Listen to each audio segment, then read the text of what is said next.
everyone, welcome back to my channel. I'm Leandra the TBR0 and my goal is to lessen my physical TBR one book at a time. I did not do a good job of that in January, but you know what? We've got 11 more months to go, so it's gonna be fine.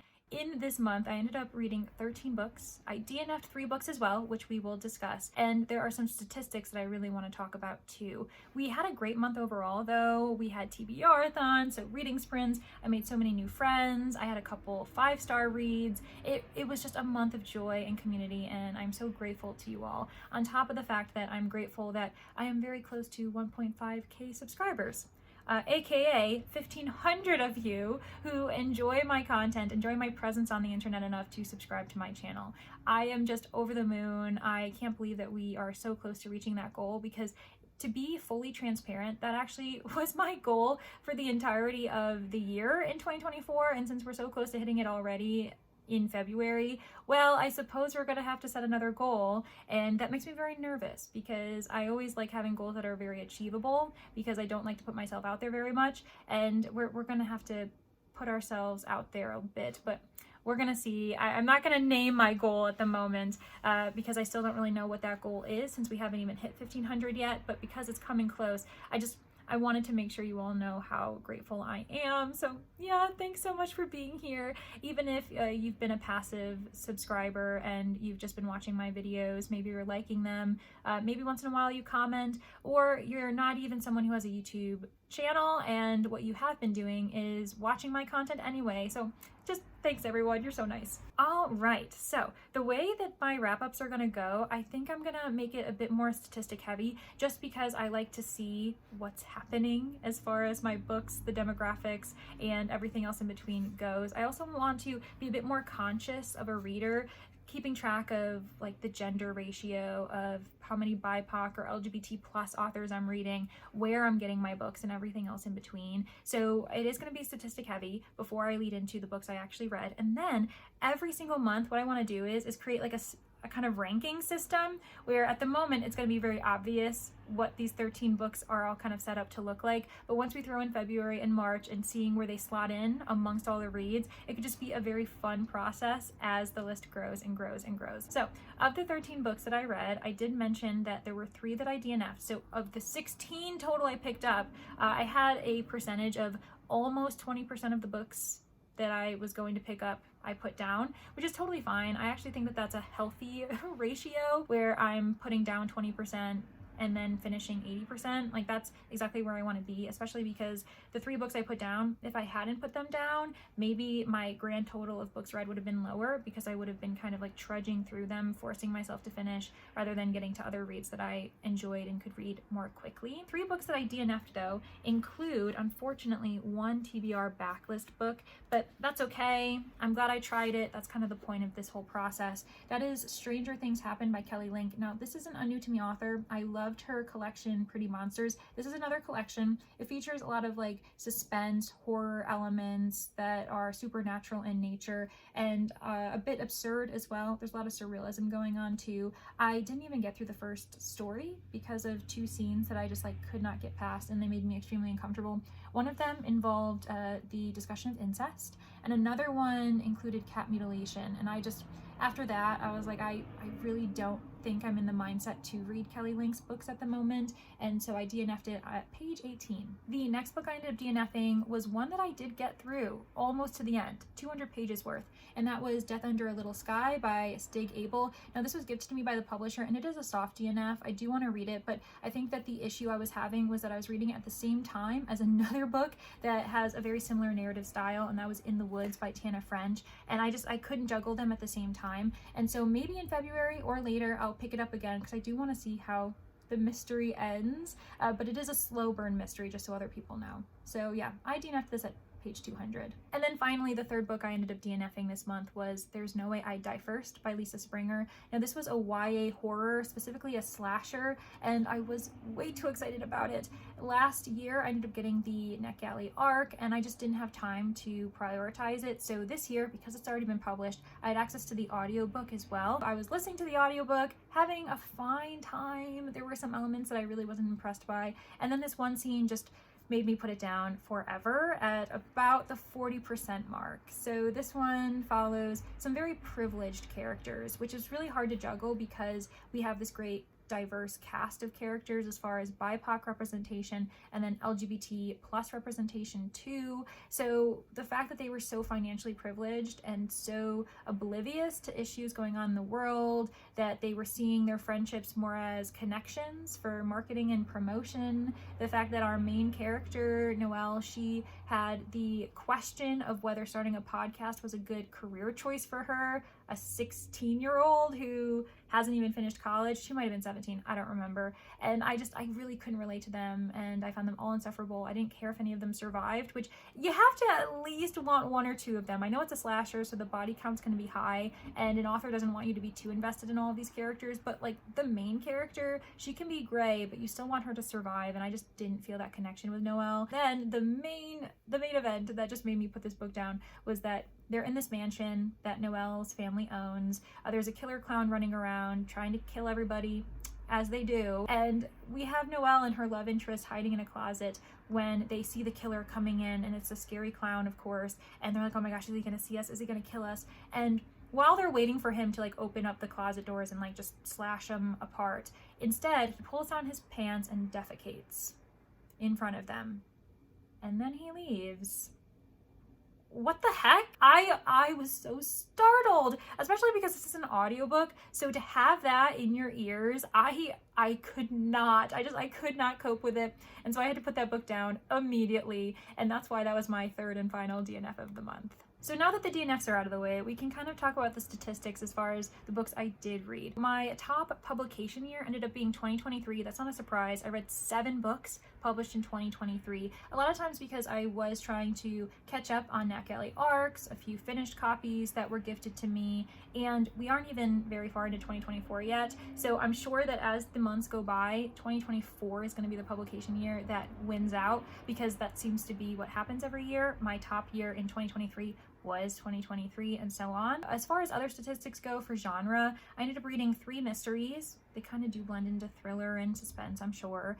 3 sci-fi / space operas, 3 fantasies, 2 horror, 1 contemporary romance, and then 1 literary fiction, which has been labeled under other subgenres. I don't think they're super accurate. So in my opinion, I'm only going to stick to the fact that it's a literary fiction. And that's actually the one I can't talk about because it's part of a vlog that I'm doing that's coming out in February. So I don't want to spoil that too much. That means that among the 13 that I have read, I'm only really going to talk about in detail 12 of them. For average ratings, this might be a bit spoiler. I have 2 ratings. I have an average rating that has my like full star rating system, and I have a rating system for my like 0.5 because I'm getting into quarter ratings, but I want to see how much it impacts things. How important is it when I go from a full star to maybe like a 0.75 or 0.25? Like I'm really intrigued to know if that really impacts the average rating systems. If I were to, range my ratings up or down to a full star, it actually equals a 4-star average total. So among the 13 books I read, 4-star is my average, which is very nice and clean. I love the whole number element to it. Meanwhile, if we throw in the point that I have been trying to do quarter-star ratings this year, it actually goes down a little bit, and the average rating ends up being 3.87. So we'll see if this continues, if there are any months that do that in the inverse, where I actually have a higher star rating system because of the quarter star ratings. But for now, it actually lowered it a little bit, which I don't know how I feel about. With gender, I ended up reading 11 books by women authors, 1 book by a man, and then 1 book by a non-binary author. This doesn't surprise me. I think with every passing year, I am reading more and more predominantly women authors. I think that I do need to make sure that I'm being conscious of it and providing variety where I can. Especially, it was very exciting to see that I was reading a non-binary author, and I want to make sure that I do that more often. For acquisition methods, I ended up only reading 2 books on my TBR backlist, which is really unfortunate, but I read 3 ARCs / gifted copies, 7 library books in their various forms. One was a reread, so that was kind of a backlist owned book. And then because I didn't buy any books that I haven't read yet in January, I didn't have to read any. And so it was a very nice clean zero without any guilt. For other demographics, I was disappointed to see that I only read one book by a BIPOC author. That was Get a Life, Chloe Brown by Talia Hibbert. So I'm really glad that I'm writing these things down, talking about them on screen, because it will help me be a bit more conscientious, especially because we're entering Black History Month, and I really should be reading more BIPOC authors in general throughout the year. But this was eye-opening for me to see that I'm predominantly reading, to my understanding, white authors. With that said, one author is translated, which I think can go in its own kind of category of diversity. It is a Swedish author, so also white, but I thought that that was kind of interesting, and I want to read more translations. And then as far as LGBTQ plus authors, I read 4, which was very lovely to see, and I can't wait to see the totals and make an effort to make sure that those totals continue to increase. And yeah, make sure that there's a good, strong percentage of diversity within my reading. Okay, I think those are all the statistics I wanted to talk about. On to the books that I actually did read, and giving you a bit more details about how I rated them, why I rated them, and if I recommend them to you. So the first book I'm going to talk about is the lowest rating I'm going to mention, and that is 3.0 stars. Not a bad starting point. The Night Raven by Johan Rundberg, and it's translated by AA Prime. So this is a translated middle grade historical mystery. Look at all of those buzzwords. It is set in 1880s Stockholm during a very brutal winter, and what a great setting that is. There is some dark elements to this, and I attribute that to the fact that we are coming from a Swedish culture. We tend to coddle our children here in North America a little bit more than those in Europe, especially those in Nordic countries, because that's really what's going on with Mika, our main character. She's an orphan, she grew up in an orphanage, and there are times when she reflects on the fact that because she's an orphan, because she doesn't have family, if she were to disappear tomorrow, would the papers care? Would the police care? Would anyone in her life care, or even really notice that she's gone in a timely fashion? And it was really melancholy and some serious discussions being had, but I appreciated it, and I'm interested to know what young readers think about those types of discussions. So really the plot of it is that Mika, in the middle of the night, answers the door, and this young boy ends up thrusting this bundle into her hands, and he says something very ominous. The dark angel wouldn't like that I'm here. Then he runs off, and she realizes that it's a freshly born baby in her arms. So now they have another mouth to feed, another person to care for, and they're also wondering what this baby's past is, because no one has come to the orphanage to claim her, and Mika is very intrigued and invested in this young child. On top of the fact that there was this killing in the night, and the way this person was murdered very much resembles a serial killing that had happened, and the entirety of Stockholm is convinced that the murderer was already convicted and executed last year. So why are we seeing a similar killing now? Is it a copycat? Was justice not served in the right way, and the serial killer is still at large? There's just all these questions, and Mika finds herself wrapped up in it as she's trying to solve the mystery and not become another victim.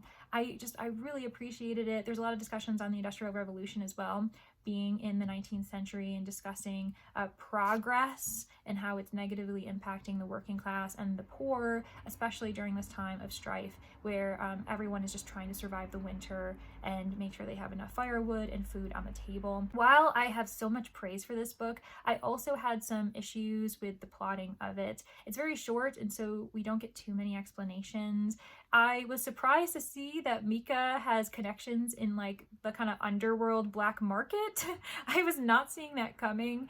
She has this friend who apparently was also a part of the orphanage at one point that is now grown. She wears a beret. That's all I remember about her. But she and a bunch of other kind of thieves and people who are living in the shadows have dynamite, which makes them very dangerous and scary. And she kind of uses them as like power plays sometimes. And I'm just like, Mika, how are you involved in this as a 13-year-old girl? On top of that, there was a very realistic connection between her and the inspector in the beginning that kind of became skewed, was turned 180, and he became like surprisingly very subordinate to her, where he was following her directions all the time. I suppose if we're thinking 19th century, her being 13, there does go into the fact that suggestion of maturity, whereas we're a lot better nowadays in realizing children being children and not expecting them to have like adult kind of responsibilities. So I could see that playing a part in their relationship, but it was very weird that this like huge, rough, gruff, and like confident inspector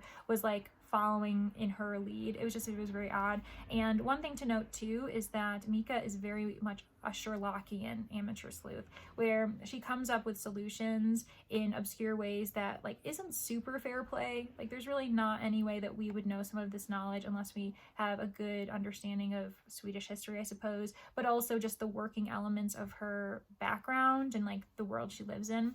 And while it was entertaining, it really wasn't fair play, and I just kind of felt I was being forced to accept certain things. On that note, I'm totally down to continue the series. I love supporting the idea of middle grade books being translated. We don't see enough translations in our reading life enough. They're just not publicized. They're not supported very much in the publishing industry, but especially in YA and middle grade. So yeah, even though I'm giving it 3 stars, like it's a quick read, it's a fun kind of darker middle grade mystery. Just above this goes a 3.25 star rating for Murder at Midnight by Katharine Schellman. I was very excited to know that Katharine Schellman is a part of the bi community. She talks about it on her Instagram, and the only reason why I realized that is because I started looking into every single author so that I had the statistics for their demographics, and it was really lovely to see, especially because she is very much in kind of the cozy / historical mystery sect of publishing, and too often we don't really realize that there are queer voices there.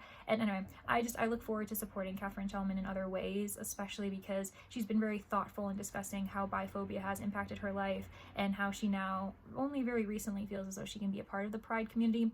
Anyway, I'm going off on a tangent, but it's an important one, so we're going to keep it in. With Katharine Schellman's mystery series, this one follows Lydia Adler. She is a young widow who's kind of trying to find her way in the world, especially after her husband died of illness, and she is in kind of a dynamic of, I've got freedom because I'm a young widow and I'm of a certain kind of place in the elite society, but also being a woman, there are things I'm not allowed to do, and I have to be careful who knows what I'm doing, including solving mysteries that can include murder. So with Murder at Midnight, this is the 4th book, I believe, in the series, and it is categorized as more of a holiday mystery. I can't imagine it's too impactful in like the overarching story of Lily, but I enjoyed the elements of it being a winter setting, of them having this manor, this huge Christmas ball, that the storm forces them to stay overnight. When a murder occurs, everyone looks around them knowing that the killer is among them, and they're trying to solve the mystery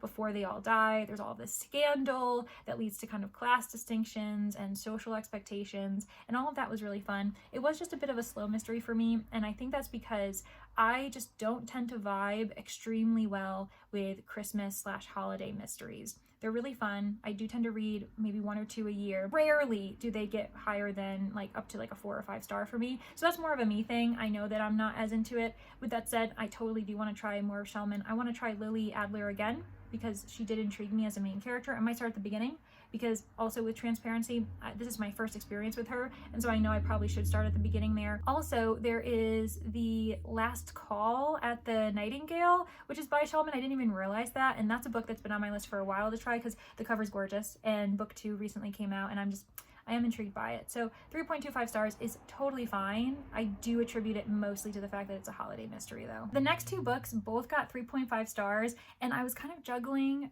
which order I want to place them in, but I'm pretty sure I'm going to go in this order.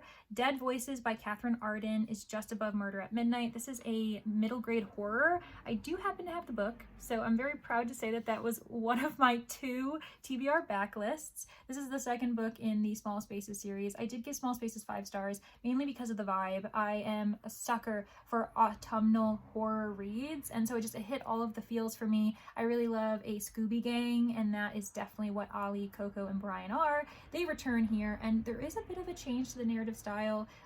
In the 1st book, we follow Ollie and her own experiences, especially after she lost her own mother, and how there's been so many changes in her life and she didn't really feel like she belonged anywhere. And in this one, she now has her friends, and we get to investigate Coco a bit more. We follow her perspective and her own insecurities, while the 3 of them and a couple parents find themselves at this ski lodge that hasn't opened yet. They kind of are getting a bit of a sneak peek because they won some kind of prize or something. While they're there though, everything goes terribly wrong.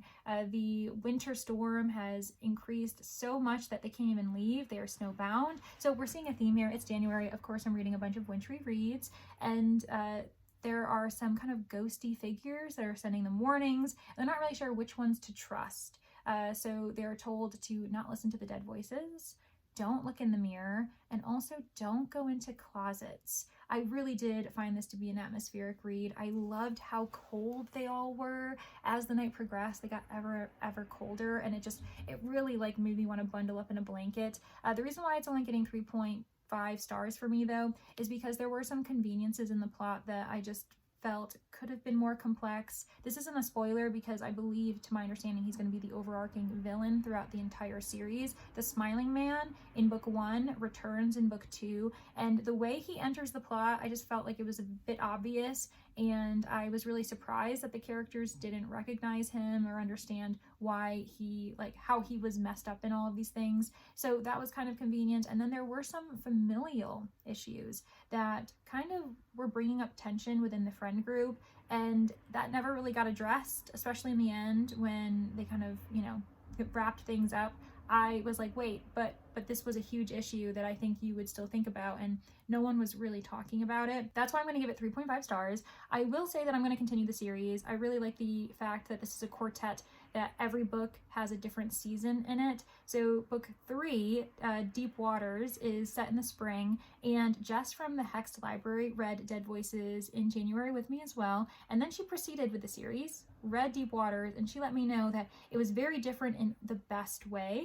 So now I'm intrigued, and I have to, of course, read book 3. The other book I gave 3.5 stars is The Bone Spindle by Lesley-Vedder. This might be a bit sad to hear because this was my reread, and the first time I read it, I gave it 4 stars. But we have to keep in mind that I'm only now including quarter-star ratings, and so arguably, if I was sticking to my whole star system, I would have raised this up to 4 stars, and so it would have been fine. I just think that as much as I love these characters so much, I love Fee and Shane on the front. Their friendship is something that I would just die for. They've got romances in their books too, but I have to say that their friendship is really my ride or die. That's the only reason why I'm continuing the series. I am also kind of like disappointed to remember how quickly the ending wrapped up. You could tell that we were really rushing and providing this kind of cliffhanger for book 2, and you totally respect it because that's how the publishing industry goes. And I've learned a little bit more about how this book was originally marketed. It wasn't meant to be a trilogy when Lesley-Vedder was writing it, and so I can kind of see how she probably had to change the narrative up a little bit when she realized that this was going to have to be a 3-book arc. I do still love the series, and what was really fun about this though is that I got to listen to the audiobook while I was reading. I immersive read it this time around. This was a series I started back when I didn't listen to audiobooks, and so I just physically read it the first time, and I probably will listen to book 2 on audio as well, The Severed Thread, to anticipate book 3, the final book in the series. So I am looking forward to that. But yeah, I think the ending fell for me even more so, especially now that I'm a bigger reader than I ever was when I started this book, and I've grown, and I've learned to be a bit more critical, I think, especially of those that I very readily gave 4 or 5 stars the first time around. This is a YA fairy tale retelling of Rumpelstiltskin, so for those of you interested, if that's up your alley, I think that anyone who loves fairy tales will definitely enjoy this. On top of the fact that we do have a bit of a gender flip because it is a prince that is being saved by Fee, our scholar, and then we also have LGBT plus representation with Shane, on top of the fact that Lesley-Vedder is also an LGBT plus author. Psst. Pardon the interruption. So I thought it could be fun in between some of these segments that I revealed to you how my TBRathon journey went. So I ended up completing all 5 worksheets in various forms. I got to the bookstore in my trail map, I got to the end of the board in my game board, and then I did hit a few bingos in the bingo board, but there were some spots that I just couldn't complete by the end of the month, and that's how the cookie crumbles. So for the this or that mood reader scavenger hunt, the only prompt I didn't choose between was romance or thriller, but I was able to complete all the other ones, which was great. And then we get to the book chain. So for the book chain, here are the 6 books that I ended up completing for it, and I'm gonna give you a chance to, as this video continues, to think about what the connection might have been. So with every single book, I did the same kind of link. I suppose a hint is that it's to do with the cover. You can find the link on every single book on the cover, and that's what I'll tell you for now. Stay tuned. I'll try to throw in another interruption and let you kind of, I guess, realize if you're wrong or if you were right. We're not quite into 4.0 star range yet, but we're close. I gave 2 books 3.75 stars, and that includes In the Woods by Tana French and Capture the Sun by Jessie Mihalik. I do think that I liked Capture the Sun a little bit more than In the Woods, and that is predominantly thanks to the fact that that was the final book in a trilogy, and I love the world so much that I can't help but, like, you know, accept the fact that this was kind of not great, but I love the series anyway, so here we are. So I'm going to talk about In the Woods first. This one is a bit of a suspense police procedural mystery. It's the first in the Dublin Murder Squad, which apparently is out on Stars if you're interested. I ended up reading this with Koda and Nicole. They'll be linked below. The booktube bestie and Dusty Book Sniffers. They are amazing. We did have a good time reading this together. I think we're going to continue the series, and I also want to try Tana French's standalone work as well. I will say that this book is one that not all readers would enjoy, especially because if you have to absolutely adore the main character. Our narrator, Detective Ryan, he has a very interesting past. He was the lone survivor like when he was a child. He and 2 of his friends went into the woods. He returned out of the woods. His 2 friends didn't, and to this day, 20 years later, no one really knows what happened to his friends still, and he doesn't either because he's got memory loss, and it's just like a really bad time for him. Now he's a detective, and he is put on this case that is in his hometown where the first mystery occurred, and there are some parallels that are really making him uncomfortable. People are wondering if it's linked, this cold case and this current case, especially because we have another child death, and it's a bit of a twisty ride.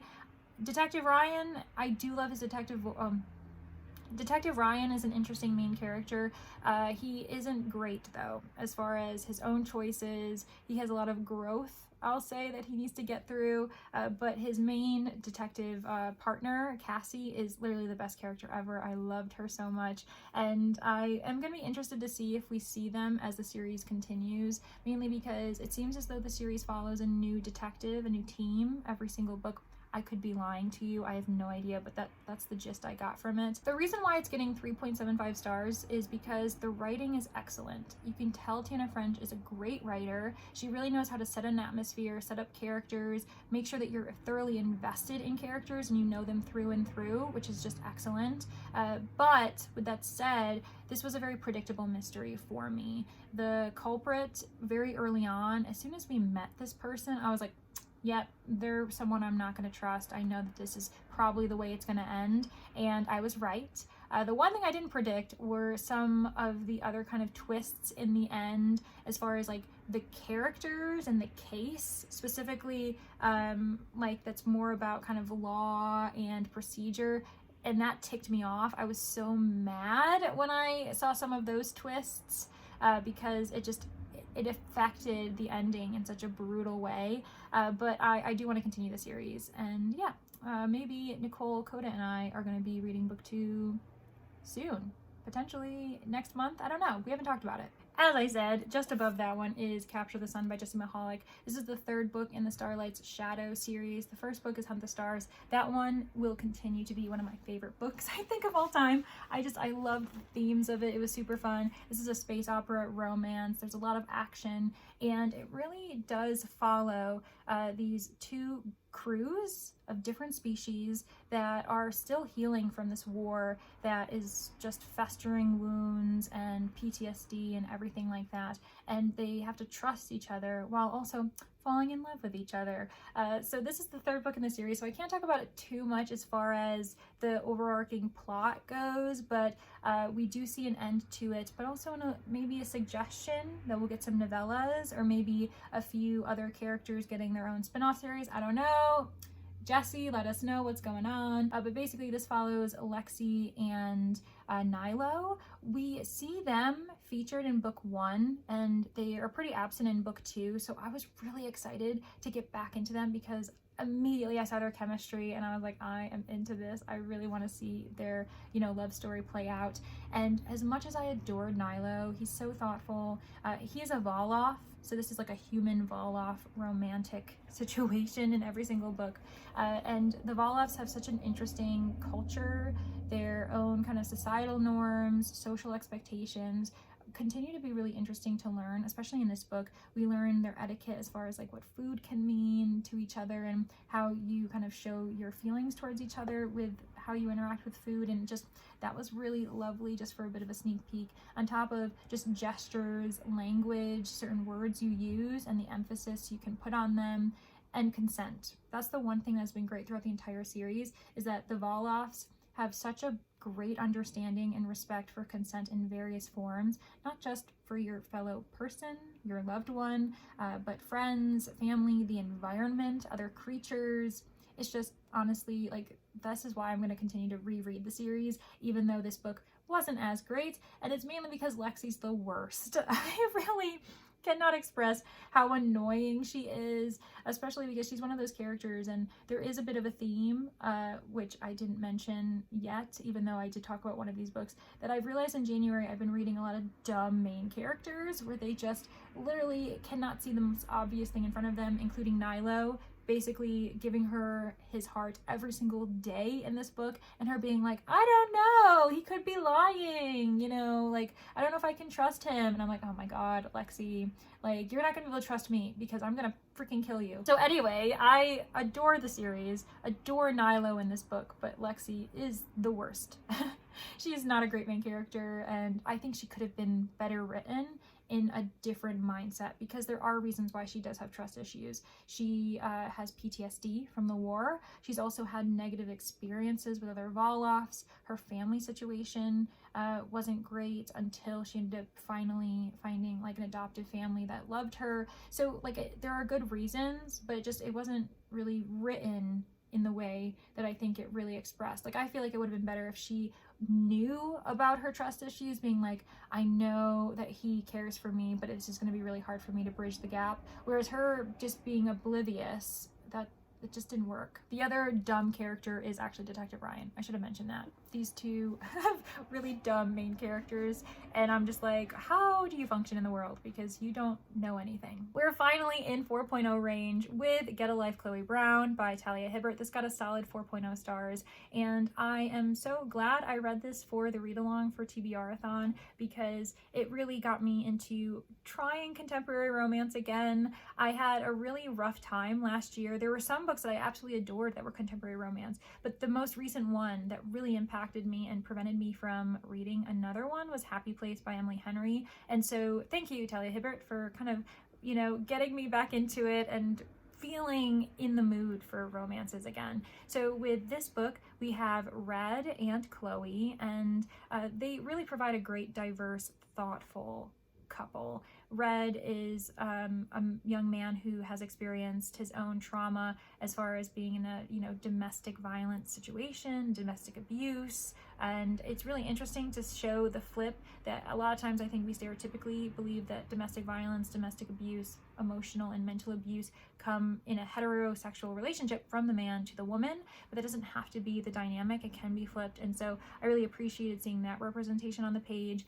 And then with Chloe, not only do we have a fat main character, but she also experiences chronic pain, and how that of course impacts all of her relationships, not just family and friends, but of course romantic partners. And Red is kind of the first person to really be thoughtful and respectful and patient, understanding that she doesn't want to be in pain all the time either, but it's something that they've got to work on together. It's also an interracial coupling too, and so there's a lot of representation in various forms where the romance community kind of tends to lack, which I really appreciated. It's also the first in a series. Each sister, the Brown sisters, get a book, and I'm really looking forward to seeing the next one. One element that may have lowered my rating if I had kind of thought about it at the time, and I still might lower it, I don't know, you know, we're allowed to change our ratings whenever we want, is actually something that was brought up to me by Danni over at Danni Dabbles. She was uncomfortable with this specific aspect of Get a Life Chloe Brown, and I totally understand it,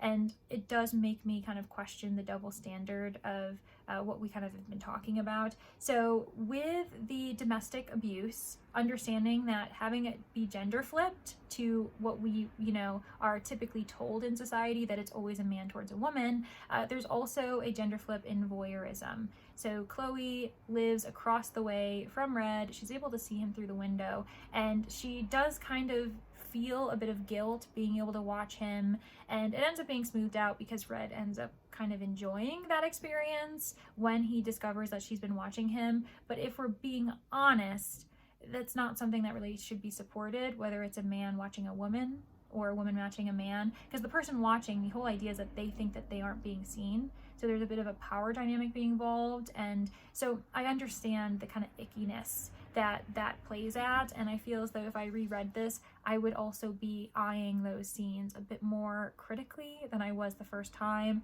when I was just listening to the audiobook and not really not being as critical as I think I should have been. Next, I have a 4.25 star rating, and that's for The Deadlands Hunted by Skye Melki-Wegner. This is the first in a trilogy, and what's so fun is that I guess you could say this is a middle grade sci-fi, kind of historical, because it follows dinosaurs. All of the main characters are dinosaurs, and I had such a good time with their dynamic. I'm not gonna lie, for the entirety of the book, I thought this was YA, which that was on me. I should have done more research. I got this as a NetGalley arc, and it makes more sense now why I requested it, because I never request YA books on NetGalley, but I always request middle grade and adult. And I was like, how did this get slipped in? And I'm like, oh, because it's middle grade. And that actually impacted my rating. I actually gave it a much higher rating than I probably would have if it was YA, because I did think it was going to be a bit low YA as far as like the conflicts they were going on, but there's enough violence amongst these dinosaurs where I was like, oh my gosh, this is middle grade. With that said, I'm totally reading the second book as soon as I can, because this was a really fun time. The audiobook was weird, I'm not gonna lie. I immersive read it because the narrator did his best, but he started giving people accents. Like for instance, we had one character, Orla of the Grotto. She was a Southern belle through and through. And then we had Tortha, who was our Triceratops. She, for whatever reason, was Scottish. And it was very funny for me reading that, like having that in my audio. But basically these young dinosaurs, they're all youths, end up being exiled for various reasons from their own clans. And there's war going on. It's after the meteorite has hit the earth and has really kind of doomed them all in different ways. There isn't many resources that they can rely on, and so they're warring. Those who are like herbivores and omnivores are kind of like at each other's ends, and there's alliances being made, and so you have to follow the rules to the T, and if you don't, you get exiled because there's just no time to deal with that kind of conflict, and again, resources are low. So all of these youths end up being exiled in different times for different reasons, and then they end up all meeting in the Deadlands, a place that you get exiled to, and everyone just assumes that you are, of course, just gonna die. Like, no one expects you to actually survive, but these group of kids end up surviving together, learning from their differences. Because they all come from different alliances, they should arguably be each other's enemies, but they're like, in this world where we are in the Deadlands, we have to be with each other, because at this point our only enemies is the elements and the carnivores, who of course want us for a snack, for lack of a better term. But then they end up realizing that there's this whole other overarching conflict that has been building, and there's a reason why they've been warring for so many years, and it's actually a completely different narrative. There's a different enemy that they hadn't expected that they need to alert the others to before a devastation occurs. And I just really had a good time getting to know these dinosaurs. It's very much like Jurassic Park / Land Before Time vibes, like a bit more of a mature Land Before Time, even though that, oh my gosh, you were not going to see a dry eye in the house if you watch that first movie. I can see so many middle grade readers loving it, especially those who might be like young boys, because I think in this community, oftentimes when it comes to reading and literacy and retention, if we have to kind of talk about the gender dynamic, it is young boys that we lose earlier in reading. If they stop reading at this age, then it's really hard for them to kind of get back into it. Anyways, yeah, this was great. 4.25 stars. I can't recommend it enough for those who love middle grade and love dinosaurs. Time for another interruption. So here is the book chain. The last time I talked with you this close up to the screen was when I gave you a hint of what the link could have been, and I said, hey, check out the covers of every single book and you might be able to figure out what it was. So here's where I reveal that. Looking at these books, you can see that the authors all have double letters in their names. So for instance, Kay O'Neill has 2 L's, Heather Fawcett has 2 T's, we also had Jessie Mihalik, so 2 S's in the word Jessie, and that's pretty much how I ended up kind of connecting all of these, which provided me with a lot of flexibility actually, because the number of people whose names have 2 letters either in their first or last name was really incredible. And it was also very fun. So if you ended up guessing that, congratulations. If not, honestly, there probably were a bunch of other links that I could have arguably put a part of all of these books, but that was the one I chose. So yeah, congratulations either way. We only have 4 more books to talk about, and as you can see, they all are 4.5 stars or higher. Now, 3 out of the 4, I'm really not going to go into detail because I actually already did that for an entire vlog experience. I had Meet the Booktuber, Danni Dabbles, as my first episode, and she actually recommended me the 3 out of these 4 books, which I suppose is a spoiler if you didn't watch that vlog, that I absolutely adored them, but I'm just not going to talk about them very much. Coming in 4.5 stars was Emily Wilde's Encyclopedia Fairies by Heather Fawcett. I am reading book 2 right now and I'm just having a great time. 4.75 stars was The September House. Now this one is horror. It's a bit more campy horror by Carissa Orlando. It's a debut novel as well by her, and that one was really fun too, and that's also a part of that vlog from Danni, including Emily Wilde. And then we come to my 2 5-star reads of the month. So the first one that I would argue is just below my top one is The Moth Keeper by Kay O'Neill. Now this is the non-binary author that I ended up reading. It is a middle grade graphic novel and it is fantastical. It's just so heartwarming. We have these like very interesting characters that are a part of this night village, and it's very much a part of this kind of like folklore experience. There's a reason why they live in the night village, why they're all active at night and they only sleep during the day. And I think that there's just a few reasons why I loved it.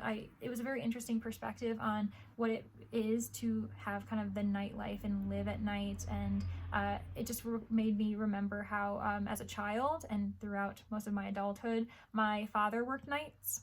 And so, I don't know, I was just kind of picturing it in his perspective, because there are so many people in our society that live and have to work predominantly at night, and they're just on a completely different schedule from us, and much of it is a sacrifice, because if we're going to be honest, most of society lives during daytime hours. So those of our society who do sacrifice and work at night, whether because they have to financially or that's part of their profession, their own kind of field of expertise, it was really interesting to see this middle grade experience. And it's set in this kind of inspirational desert land that Kay O'Neill discusses, being from New Zealand, I believe, and just kind of talking about inspiration that they got from that. Very heartwarming, and it totally goes in hand with the book that I'm gonna kind of rank as my top book of the month, because a lot of it is discussing feeling alone while surrounded by community, and also just wanting to be active, important, have a satisfying life, and feeling as though you are bringing value to your community. Oh my gosh. The Moth Keeper made me tear up, basically, and it was amazing. And on top of that, the illustrations are gorgeous, which we shouldn't be surprised, because Kay O'Neill is also the author of The Tea Dragon Society, something I haven't read, but I consistently hear that I should read, and that, yeah, it's gorgeous, like one of the prettiest books to ever be read. And finally, book number 5, one that I can't really talk too much about because it is also a part of that blog, is A Psalm for the Wild-Built by Becky Chambers. So this is a cozy sci-fi. It's the first book in the Monk and Robot series, and I had such a good time with it. It was perfect for when I read it.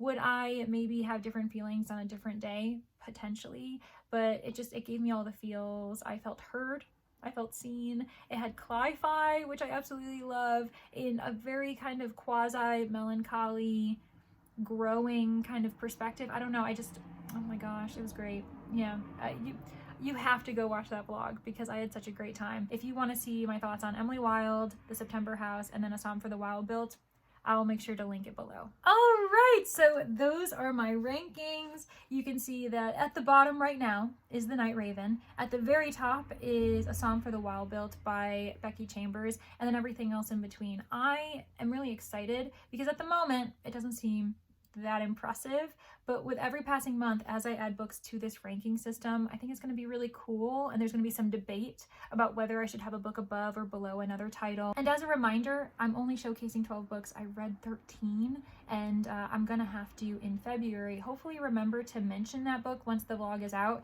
and then kind of put it in the ranking system along with them. All right, thanks everyone for probably being with me for much longer than you anticipated, much longer than I anticipated, because these wrap-ups always end up being so long, but I do appreciate you being here. Let me know what your favorite book of January was, if you feel comfortable adding it in the comments, and I hope to see you next time. Bye!